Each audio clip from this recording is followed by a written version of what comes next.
नमस्कार दोस्तों, कैसे हैं आप सब लोग। आशा करेंगे आप सब लोग स्वस्थ होंगे, मस्त होंगे, ज़बरदस्त होंगे। स्वागत करूंगा आपके अपने YouTube channel MS defence study पर।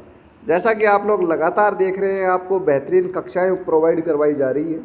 इसी श्रृंखला में, इसी क्रम में आज फिर से आप लोगों के लिए एक विज्ञान की कक्षा, एक साइंस स्ट्रीम की कक्षा आप लोगों के लिए लेकर उपस्थित हूँ। दोस्तों, शुरुआत करने से पहले एक छोटा सा निवेदन ये करूँगा कि जो भी मेरा साथी चैनल पर अभी नया है, चैनल सब्सक्राइब नहीं किया है, वो प्लीज़ चैनल को सब्सक्राइब करें, साथ ही बेल आइकन ऑन करें। आइए दोस्तों, शुरुआत करते हैं आज के इस सेशन की। आइए दोस्तों, पहला सवाल आप लोगों को आपकी स्क्रीन पर नज़र आ रहा होगा, भूकंप की तीव्रता किसमें नापते हैं। आप सबने ये सवाल खूब अच्छे से पढ़ा होगा, सुना होगा, लेकिन अब चार ऑप्शन आपके सामने हैं: केल्विन, क्यूरी, रिएक्टर और कैरेट। अब मैं आपको इन चारों ऑप्शनों के बारे में बताने वाला हूँ।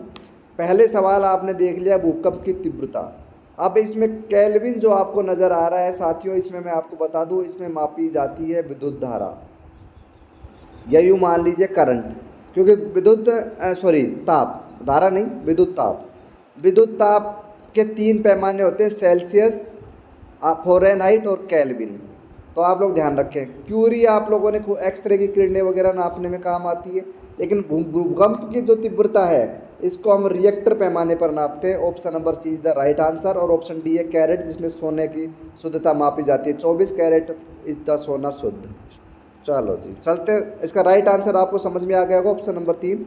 चलता हूँ नेक्स्ट क्वेश्चन की ओर। परमाणु क्रमांक की खोज किसने की थी। ऑप्शन नंबर 2, परमाणु क्रमांक की खोज किसने की थी।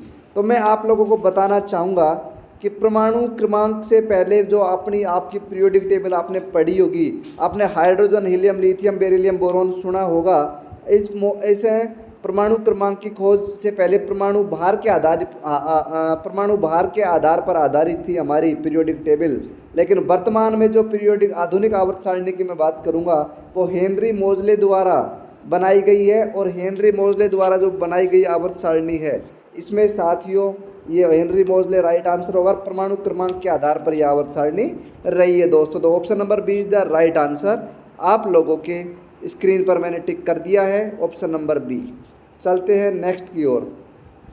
जब लिफ्ट नीचे की ओर जाती है तो बाहर, सवाल आप लोगों से पूछा गया है, जब लिफ्ट नीचे की ओर जाती है तो बाहर आप लोगों का, तो ऑप्शन इसका राइट आंसर जो रहने वाला है वो आपका वेट है, वो घट जाता है। उसका कारण है वेग। आप लोग ध्यान रखें कि आपका भार घटेगा कब, जब लिफ्ट में अपन बैठे और लिफ्ट नीचे की ओर जा रही है तो वेट घटता है दोस्तों। चलते हैं नेक्स्ट की ओर। चलते हैं नेक्स्ट सवाल, आप अपनी स्क्रीन पर देख पा रहे होंगे। सवाल नंबर 4, ध्वनि तरंग किस प्रकार की तरंग होती है। दो प्रकार की तरंगें होती हैं, अनुप्रस्थ और अनुदैर्ध्य। दो प्रकार की होती हैं, अनुप्रस्थ और अनुदैर्ध्य तरंग। तो मैं आपको बताना चाहूँगा कि इसमें अनुनासिक और चुंबकीय तरंग को तो आप काट दें, तो एलिगेशन मेथड यूज करें। दो आपके पास बचे हैं, अनुप्रस्थ और अनुदैर्ध्य। तो आपको जो ध्वनि तरंग है वो आपकी कहलाती है अनुदैर्ध्य तरंग साथियों। Option number 4 is the option number 4 का राइट ऑप्शन है ऑप्शन नंबर 3 यानी कि सी, अनुदैर्ध्य। चलते हैं नेक्स्ट की ओर, सवाल नंबर 5 की ओर। हाँ तो दोस्तों, चलते हैं नेक्स्ट क्वेश्चन की ओर। आपको स्क्रीन पर सवाल नज़र आ रहा होगा, लाल, हरा तथा नीला किस प्रकार के रंग के उदाहरण हैं। मैं आपको बता दूं, रंगों को 3 भागों में बांटा गया है, प्राथमिक, द्वितीयक और तृतीयक। तो आपको दे रखा है लाल, हरा और नीला। तो इसमें मैं आपको बता दूं कि लाल, हरा और नीला जो हैं ये साथियों कहलाते हैं प्राथमिक अंग। कौन से? प्राथमिक अंग। इसके अलावा बचते हैं द्वितीय और तृतीय। आप ऐसा याद कर ले, जैसे आपके घर में 3 आदमी हैं, तो डिसाइड कर ले कि एक को मम्मा को लाल रंग पसंद है, पापा को नीला और मुझे हरा। तो ऐसे आप लोग याद कर सकते हैं। मम्मा को लाल, मम्मा लाल कपड़े पहनती होगी, पापा नीली पैंट ज़रूर पहनते होंगे और आप लोग हरा कुछ ना कुछ पहनते होंगे। ऐसे याद कर ले। तो प्राथमिक में श्रेणी में ये आते हैं लाल, हरा, नीला। चलते हैं नेक्स्ट की ओर। निम्न में से कौन सा एक सदिश मात्रक है। चलो अब देखो, दो प्रकार के मात्रक होते हैं, दो प्रकार के मात्रक होते हैं, जिसमें एक सदिश होता है और एक अदिश। आपको मैं एक छोटी सी ट्रिक इसमें देना चाहूँगा, जिसमें भी आपको वह वकील और बै बकरी जहाँ नज़र आ जाए किसी भी शब्द में, तो वो सारे दूरी को छोड़ दे। एक आप लोग छोड़ सकते हैं आप छोड़ सकते हैं दाब को। किसको? दाब को। दाब में बै आता है, लेकिन एक दाब को छोड़कर आपको बै और बै कहीं दिख जाए तो वो राशि होती है सदिश मात्रक। तो आप लोग ध्यान रखें, इसमें गति, समय, दूरी, आपको वेग नज़र आ रहा है, वेग में बै नज़र आ रहा है, तो आपका राइट आंसर होने वाला है option number D is the right answer, वेग। तो आप लोग समझ गए होंगे कि एक दाब को छोड़ने के बाद जिसमें बै और बै दिख जाए वो सदिश राशि है। बिल्कुल ट्रिक और साधारण भाषा में समझाऊंगा दोस्तों, चैनल पर बने रहें, वीडियो पूरा देखें। वह धातु जो पानी पर तैरती है कौन सी है? इसमें 4 ऑप्शन आपको नज़र आ रहे होंगे कि एक तो धातु जो पानी पर तैरती है कौन सी है, और इसमें आपको दे रखा है ए पारा, बी सोडियम, सी चांदी और डी एल्यूमिनियम। एलिगेशन मेथड में इसमें यूज़ करने की प्रयास करूंगा। चांदी जो आपकी है भारी होती है, और चांदी भारी होती है तो इस वजह से पानी में डूब जाती है, तैरेगी नहीं। एल्यूमिनियम भी एक भारी धातु है जो आसानी से डूब जाएगी। अब बचते हैं 2 पारा और सोडियम। तो सोडियम को तो आप लोगों को अच्छे से पता है कि सोडियम जो धातु है ये साथियों पानी पे क्या तैरेगी, पानी पे जा, पानी के ऊपर जा, पानी के संपर्क में आती है तो इसमें आग पकड़ जाती है, तो सोडियम भी नहीं होगा। तो right answer is the A option, यानी कि पारा। चलते हैं नेक्स्ट सवाल की ओर। बिल्कुल मेथड आप लोगों को समझाया जाएगा। खाने का सोडे का रासायनिक नाम क्या है? भाई घर में खूब सुना है हमने खाने का सोडा। अब खाने का सोडे का जो रासायनिक नाम रहने वाला है दोस्तों, मैं आपको बता दूं, इसमें पहला दे रखा है sodium hydro oxide, sodium hydro oxide sodium hydro oxide NaOH। Okay, दूसरा दे रखा है सोडियम कार्बोनेट Na2CO3, ये यौगिक भी पूछ सकता है एग्जाम में। तीसरा दे रखा है सोडियम बाइकार्बोनेट NaHCO3, और चौथा दे रखा है सोडियम क्लोराइड, जो डेली हम घर में यूज़ करते हैं एज ए नमक, as a salt, sodium chloride. इसमें पूछा है खाने का सोडा। खाने का सोडा मैं आपको बता दूं NaHCO3, यानी कि सोडियम बाइकार्बोनेट दोस्तों। तो सोडियम बाइकार्बोनेट इसका राइट आंसर रहेगा, option number 3 is the right answer. Sodium hydro oxide और सोडियम कार्बोनेट, आप देख दो, सोडियम कार्बोनेट को हम कह सकते हैं धोने का सोडा, यानी कि धावन सोडा। उसके अलावा बात करें सोडियम हाइड्रोक्साइड को हम बोलेंगे कास्टिक सोडा। कई बार एग्जाम में सवाल छप जाता है कास्टिक सोडे का सूत्र लिखें, तो NaOH is the right answer, caustic soda. And खाने का सोडा NaHCO3 एंड धोने का सोडा Na2CO3 साथियों। और नमक की बात करें तो NaCl। चलूँगा नेक्स्ट सवाल की ओर। आइए दोस्तों, सवाल नंबर 9, गैस वेल्डिंग। खूब आप लोगों ने देखा होगा, वेल्डिंग करवाई होगी, कभी लोहे का स्टेयरिंग टूटा होगा तो कभी लोहे का पाइप टूटा होगा कि गुरुजी घाट, और कुछ नहीं तो 4 पाई का पाया तो जो होता है स्टैंड, वो ज़रूर टूटा होगा और वो आपने वेल्ड करवाया होगा। वेल्ड करवाने में कौन सी गैस प्रयुक्त की जाती है? तो हम लोग कहते हैं कि भाई वेल्डिंग के टाइम आंखों से, डायरेक्ट आंखों से नहीं देखना चाहिए, चश्मे के माध्यम से देखना चाहिए। तो दोस्तों इसमें जो राइट आंसर आप लगा दें बिना सोचे समझे, एसिटिलीन गैस, एसिटिलीन गैस आप लगा दें दोस्तों, तो आपका राइट आंसर हो जाएगा ऑप्शन 9 का एसिटिलीन। अब मैं आता हूँ नेक्स्ट की ओर। आग बुझाने में प्रयुक्त गैस कौन सी होती है? आप लोगों ने घरों में, बड़े हॉस्पिटलों में, गाड़ियों में देखा होगा कि एक छोटा सा आप अग्निशामक यंत्र रखा रहता है, और उसमें कौन सी गैस रहती है? तो मैं आपको बता दूं CO2, यानी कि कार्बन डाइऑक्साइड। ऊपर आपको दिख रहा है कार्बन मोनोऑक्साइड, इसको बोलते हैं CO। हाइड्रोजन दिख रहा है, इसको बोलता हूँ H2, ऑक्सीजन को बोलता हूँ O2। तो CO2 जो है ये कार्बन डाइऑक्साइड है, आग बुझाने में प्रयुक्त की जाती है। चलता हूँ नेक्स्ट की ओर। किसी ठोस पदार्थ को सीधे वाष्प में बदलने की प्रक्रिया क्या कहलाती है? 4 ऑप्शन है, बड़ा इंपॉर्टेंट सवाल है, इसको करने वाला हूँ 2 स्टार। एग्जाम में 1000 बार पूछा गया सवाल है, रेलवे में पूछा गया था, अग्निवीर में पूछा जाने वाला सवाल है कि भाई ठोस को सीधा द्रव में ना बदल कर गैस में बदल दे। जैसे कि आपको देखा होगा, आपने कपूर अपने घर में, कपूर को हम जलाते हैं तो सीधा धुआं में परिवर्तित हो जाता है, और इसका जो राइट आंसर रहने वाला है वो है ऊर्ध्वपातन। तो सवाल एग्जाम में ये छप सकता है कि ऊर्ध्वपातन का एक उदाहरण है, तो आप लोग ध्यान रखें, कपूर का जलना ऊर्ध्वपातन का एक उदाहरण है। नेक्स्ट, शुद्ध जल का क्वथनांक पूछा गया है भाई कि शुद्ध जल का क्वथनांक कितना होता है? तो मैं आपको बता दूं, शुद्ध जल का जो क्वथनांक होता है साथियों, क्वथनांक मतलब बॉइलिंग पॉइंट होता है 100 डिग्री सेल्सियस। कितना? 100 डिग्री सेल्सियस, यानी कि आप लोगों का सेल्सियस में बात करें तो 100 डिग्री। आप लोग देखते हो, आप लोगों के घर में डॉक्टर आते हैं तो बताते हैं बुखार 100 के पार हो गया। अब क्या 100 के पार हो गया आपको पता है? फिर अंदर 100 सेल्सियस बुखार हो गया। जिस दिन 100 सेल्सियस बुखार हो जाएगा उस दिन आदमियों की हड्डियां भी अंदर ही अंदर जलने लग जाएंगी। ये ध्यान रखें। वो जो 100 सेल्सियस अपन लोग बात करते हैं वो पैमाना होता है फ़ारेनहाइट पैमाना। कौन सा पैमाना? फ़ारेनहाइट पैमाना। दोस्तों बिल्कुल प्यार से, समझदारी से और बिल्कुल सरल भाषा में समझाने की कोशिश कर रहा हूँ, समझ जाओ। कार्बन का परमाणु क्रमांक कितना होता है? सवाल नंबर 13 आप लोगों की स्क्रीन पर आ चुका है दोस्तों, कमेंट करके बता सकते हैं। मैं आप लोगों को बताना चाहूँगा कि कार्बन पूछा गया है तो सबसे पहले तो आपको पता होना चाहिए पीरियोडिक टेबल बारे में।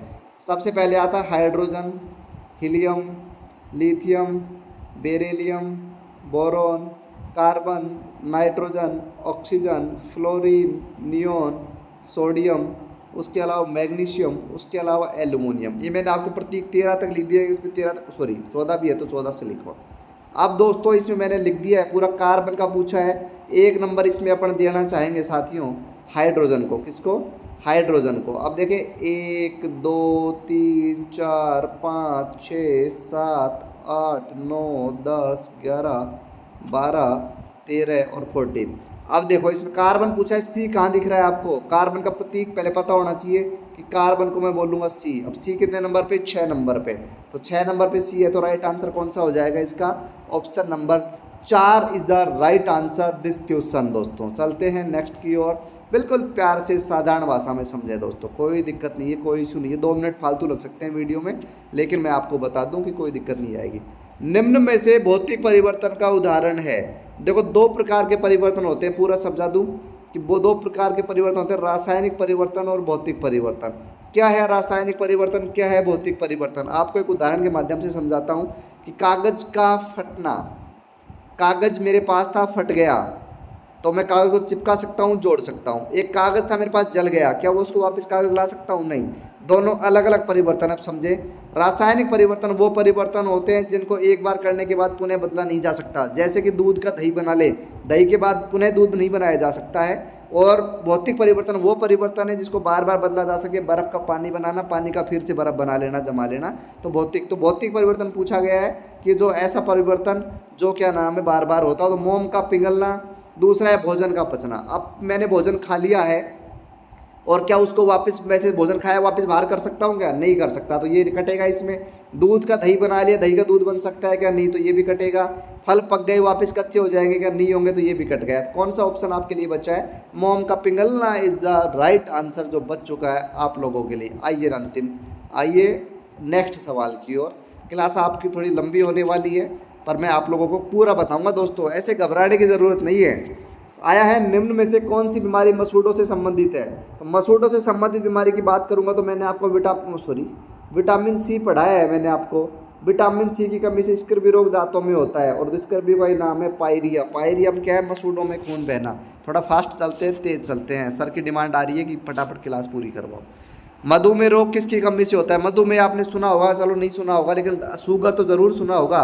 और मैं बता दूं आप लोगों को कि शरीर में एक ग्रंथि होती है जिसको हम बोल देते हैं अग्नाशय, जिसको हम जिसको हम बोल देते हैं पैनक्रियाज ग्लैंड। तो पैनक्रियाज ग्लैंड में 3 प्रकार की कोशिका, अल्फा बीटा गामा। बीटा कोशिका मुख्य होती है मधुमेह के लिए। इसमें एक हार्मोन निकलता है जिसको मैं बोलता हूँ इंसुलिन। और इंसुलिन हार्मोन अगर शरीर में कमी आ जाती है तो शर्करा नियंत्रित नहीं हो पाती, यानी कि मीठा नियंत्रित नहीं हो पाता और एक रोग हो जाता है जिसको मैं मधुमेह रोग, शुगर रोग या डायबिटीज़ रोग कह देता हूँ। अब आप लोग समझ गए होंगे कौन सा राइट आंसर है, फिर भी बता देता हूँ, option number B is the right answer. चलो दोस्तों चलता हूँ नेक्स्ट की ओर। कोशिका शब्द का प्रतिपादन किसने किया? इसमें देखो मैं आपको आज एक बड़ा डाउट आपका क्लियर करूँगा। सन 1602 की मैं बात करने 1605 की बात करने वाला हूँ। एक रॉबर्ट हुक नाम के साइंटिस्ट थे जिन्होंने कोशिका की खोज करी। कोशिका की खोज करते हैं रॉबर्ट हुक, लेकिन साथ ही कोशिका का पता लगता है तो वो कोशिका हो जाती है मृत कोशिका। अब सवाल यहाँ से आएगा आज के वर्तमान टाइम में जीवित कोशिका की मैं बात करूँ साथियों तो जीवित कोशिका का खोज करने वाले का नाम था ल्यूवेनहोक, जिन्होंने जीवाणु की खोज करी। ल्यूवेनहोक नाम का एक साइंटिस्ट था जिसने जीवित कोशिका की खोज करी। चलते हैं नेक्स्ट की ओर। 18 नंबर, मानव कंकाल का मुख्य घटक क्या है? मानव कंकाल का मुख्य घटक आप लोगों को मैं बताना चाहूँगा। 4 ऑप्शन आपके स्क्रीन पर छपे हैं। कैल्शियम, फास्फोरस, लोहा। तो आपके शरीर में कैल्शियम भी है, फास्फोरस भी है और लोहा भी है। लेकिन बात करी गई है मुख्य घटक की, तो मुख्य घटक मैं आप लोगों को बताना चाहूँगा कि जो लोहा है, फेरस, आपको दिख रहा होगा एफ, ये आपने खूब पढ़ा होगा पीरियोडिक टेबल में 25 नंबर, ये आपके रक्त में पाया जाता है, ब्लड में अंदर पाया जाता है लोहा, फेरस, और लोहा ही हमारे मुख्य कंकाल का मुख्य घटक होता है दोस्तों। नेक्स्ट क्वेश्चन की ओर बात करने वाला हूँ। सवाल नंबर 19, मानव हृदय में कितने कक्ष होते हैं? देखो मानव, आप लोगों ने मानव हृदय तो नहीं, लेकिन दिल तो बहुत टूटा होगा या जोड़ा होगा आप लोगों ने, सभी लोगों ने, जवान लड़के और सब लोग, इस प्रकार का दिल होता है, और दिल इस प्रकार का होता है साथियों, और ऐसे दिल आप बना के एरो लगा देते हो और तोड़ देते हो दिल को, लेकिन मैं भी इसमें एरो लगाने वाला हूँ ऐसे करके। अब मैंने एरो लगाया और एक एरो मैंने ऐसे ऐसे लगा दिया इसमें, सीधा ये लगा दिया। अब आपको कितने भाग नज़र आ रहे हैं? गुरुजी दिल तो 4 भागों में तोड़ दिया आप लोगों ने, तोड़ना पड़ता है, एक माँ का, एक फादर का, एक वाइफ का, एक स्वयं का, 4 भागों में तोड़ा है मैंने। अब इसमें देखो ऊपर के 2 भाग जो कहलाते हैं इनका नाम होता है आलिंद। क्या नाम होता है? आलिंद। और नीचे के 2 भाग कहलाते हैं निलय। तो ये कभी पूरी क्लास में आपको समझाया जाएगा मानव हर्ट के बारे में, लेकिन अभी मैं आपको